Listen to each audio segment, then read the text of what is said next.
सक्रिय सड़कों पर फ्लैट्स को मंजूरी देने और फ्रंट सेटबैक कम करने जैसी गड़बड़ियां सामने आने के बाद जयपुर विकास प्राधिकरण ने बड़ा फैसला किया है। ऐसे मामलों में जेडीए के जोन स्तर पर मनमर्जी नहीं चलेगी। क्या है पूरा मामला, जानने के लिए देखिए फर्स्ट इंडिया न्यूज की एक खास रिपोर्ट। जयपुर विकास प्राधिकरण की भवन मानचित्र समिति बिल्डिंग प्लान की 29 जून 2021 में बैठक हुई थी। बैठक में किए गए फैसले के अनुसार 1 सितंबर 2021 को आदेश जारी कर जोन स्तर पर नक्शा अनुमोदन के अधिकार दिए गए। तब से यह व्यवस्था चल रही थी। जोन स्तर पर भवन निर्माण की स्वीकृति के मामले में जेडीए को लगातार गड़बड़ियों की शिकायतें मिल रही थी। आपको बताते हैं कि 1 सितंबर 2021 के आदेश के अनुसार अब तक जेडीए के जोन कार्यालयों को भवन निर्माण स्वीकृति देने को लेकर क्या अधिकार दिए गए थे।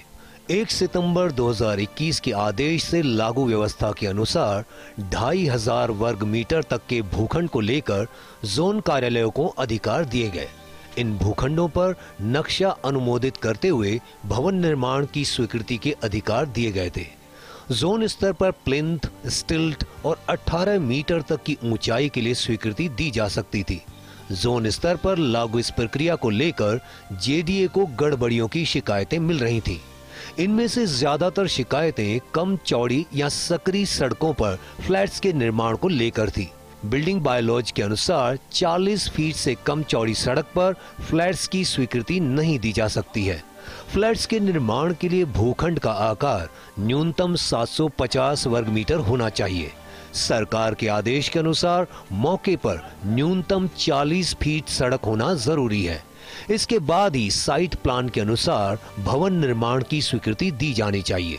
इसके बावजूद जोन स्तर पर स्वीकृत कुछ ऐसे मामले सामने आए जिनमें मौके पर 30 फीट चौड़ी सड़क है, जबकि साइट प्लान में 40 फीट चौड़ी सड़क है। साइट प्लान में सड़क की चौड़ाई मानते हुए फ्लैट्स के निर्माण की स्वीकृति दी गई। ऐसे मामलों में पीड़ितों ने जेडीए में शिकायत दर्ज कराई। इसी तरह भूखंडों के पुनर्गठन के मामलों में भी फ्रंट सेटबैक कम करने के मामले सामने आए। जेडीए आयुक्त मंजू राजपाल के पास जन सुनवाई के दौरान इन गड़बड़ियों की शिकायत पहुंची। इन शिकायतों की पड़ताल की गई तो जोन स्तर पर किए गए खेल का खुलासा हुआ। इसके बाद जेडीए आयुक्त मंजू राजपाल के आदेश पर जेडीए सचिव हेम पुष्पा शर्मा ने हाल ही में आदेश जारी कर नई व्यवस्था लागू कर दी।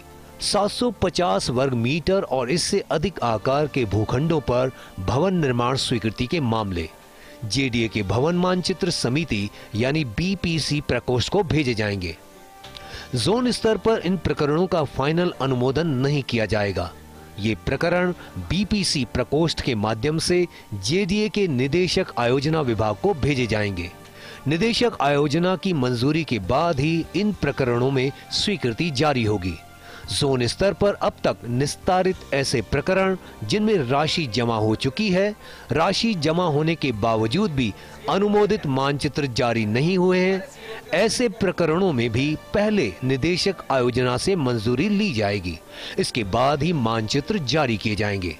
जोन स्तर पर स्वीकृत मामलों में अगर तकनीकी मापदंड में कोई परिवर्तन किया है, ऐसे मामले भी मंजूरी के लिए निदेशक आयोजना को भेजे जाएंगे। जेडीए सचिव के आदेश के अनुसार पुनर्गठित भूखंडों में फ्रंट सेटबैक किसी भी स्थिति में कम नहीं होगा।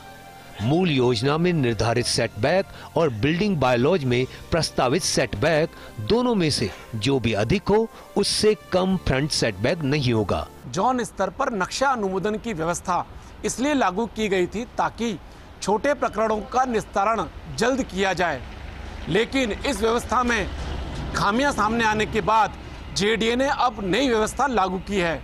लेकिन इस नई व्यवस्था में यह ध्यान रखना जरूरी है कि प्रकरणों के निस्तारण में बेवजह देरी नहीं हो। कैमरा पर्सन संजय सिंह राजपूत के साथ Abhishek Srivastava, first India news, Jaipur.